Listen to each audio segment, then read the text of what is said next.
Hello Earthlings, you're watching Adam the Alien, and today I want to talk about event-driven media. Now back in April, I made a video about going into the last season of Game of Thrones, and since that time it's ended, and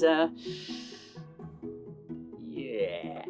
More recently I was catching up on a comic book event, it doesn't really matter which one, and it struck me that I often have problems with event-driven media. So what do I mean when I say event-driven media?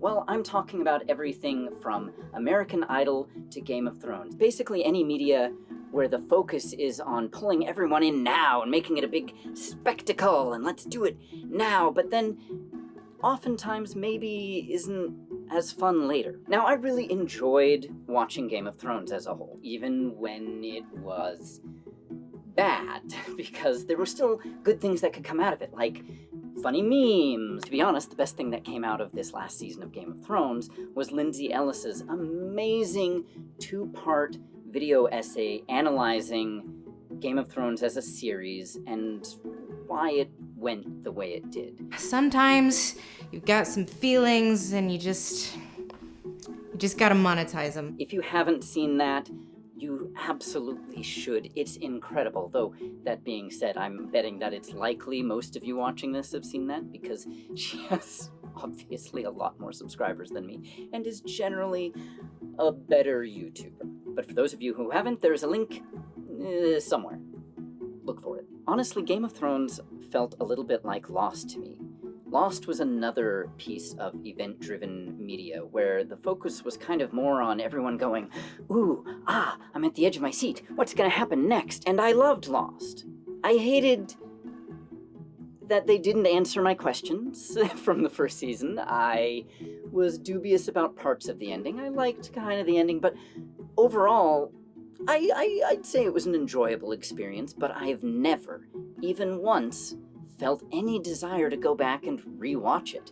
In fact, when people have been rewatching it around me, I see a few minutes and I go, yeah, not interested anymore. I've had a longer frustration with event-driven media in comic books, where oftentimes these big events, which have become an annual thing every year, big summer event, and without fail, whether the event is good or bad, it interrupts the story. Whatever was happening in the comic up to that point, bam! You're done. You gotta put that on pause and go for the event. Every time you hit the event, it's just this jarring thing. A great example of event-driven media that you don't really want to re-experience is most reality shows, especially those that are contest-based and require audience voting. Basically, once you know who wins, who the fuck cares? Now, obviously, my personal tastes are not universal, and there are people who enjoy rewatching these things, but on the whole, I don't think a lot of people are going back and re-experiencing them, and they're certainly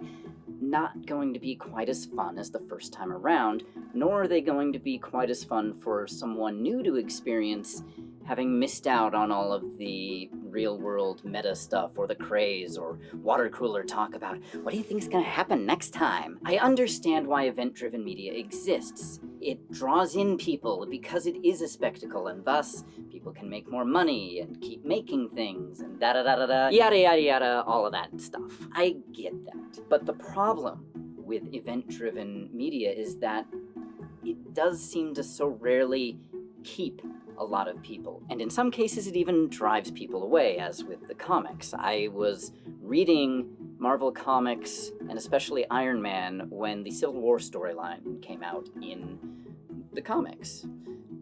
And I stopped reading because it just went bonkers.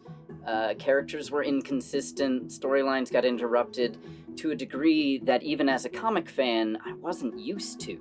Like, literally from one issue to the next, Iron Man flipped personalities. And another comic book situation had me genuinely pulled in by an event-driven thing.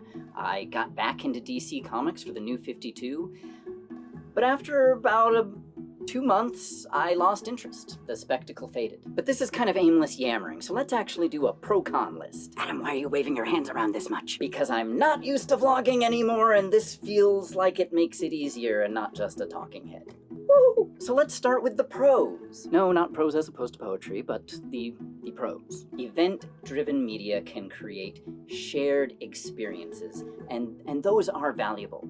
One of the things that made Game of Thrones fun was talking with other people about it, even when it was bad. It was like, oh man, did you see that episode? Yeah, that was balls! Shared experiences, even and sometimes especially if they're bad, can help societies and communities bond and grow together. Similarly, and I'm not sure if this is part of the last point or a separate point itself, but a shared culture can help people develop a common social language.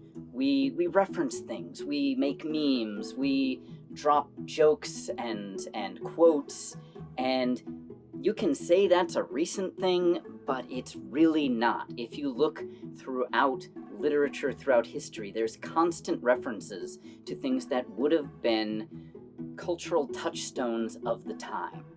And that's useful. When we don't have common cultural touchstones, we have more difficulty communicating.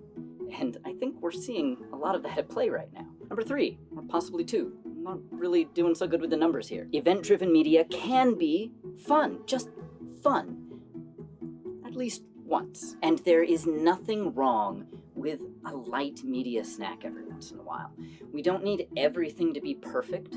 We don't need everything to be resoundingly intellectual, plus action, plus everything. It doesn't have to have everything. It doesn't have to be this perfect highbrow thing. Sometimes you can just have fun with something stupid.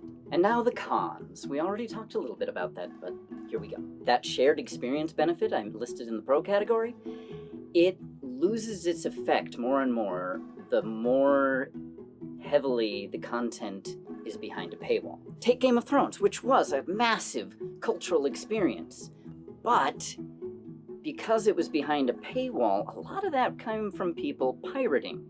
Note that while The Sopranos was a big deal, at the time it was a big deal for part of society.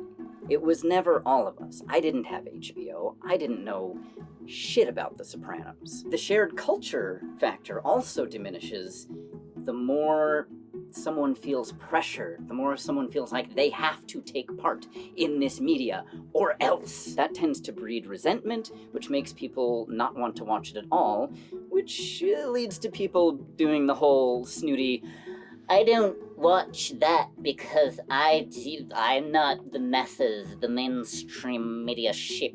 Lately, we've been seeing this a lot when people want to start, like, memeing and gifing and stuff right after a movie comes out, while the rest of the people are going, whoa, whoa, whoa, whoa, I haven't seen it yet. And once you see a lot of it, then it's kind of like, why do I need to go see it? It's also at play anytime someone just looks at something and goes, that's just not up my alley. For instance, I don't like Supernatural.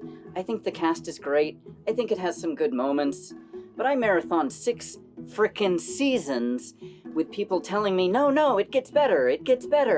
And when I told them I'd done 6 seasons, they were like, no, it should have gotten better. But to this day, I still feel constantly pressured by people around me to love Supernatural. You have to love it. Well, I don't. And now I'm angry at it because you keep on trying to force me to love it. It is okay that you like it and I don't.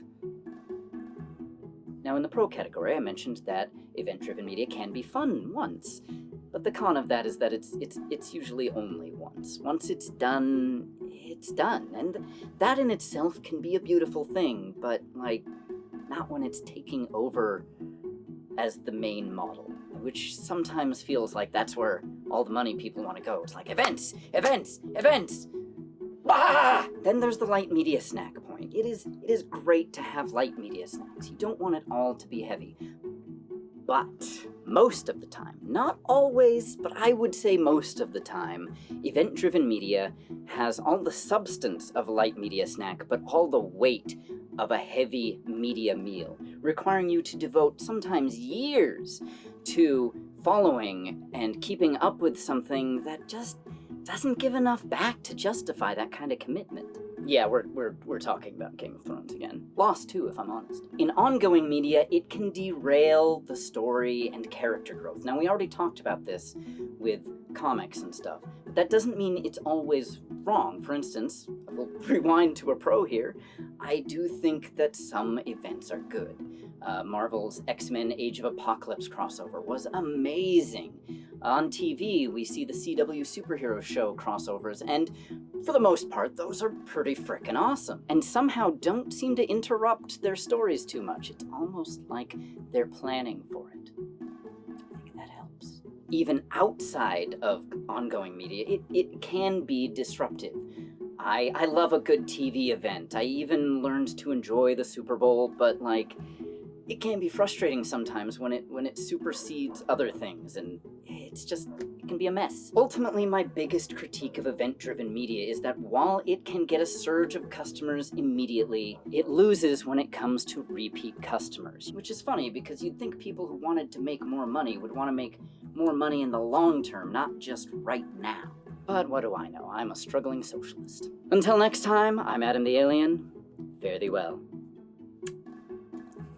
Don't forget, I do have a Patreon, and the more people I can get in there, the more I can actually make content for you. You can also find me at adamthealien.com. Bye!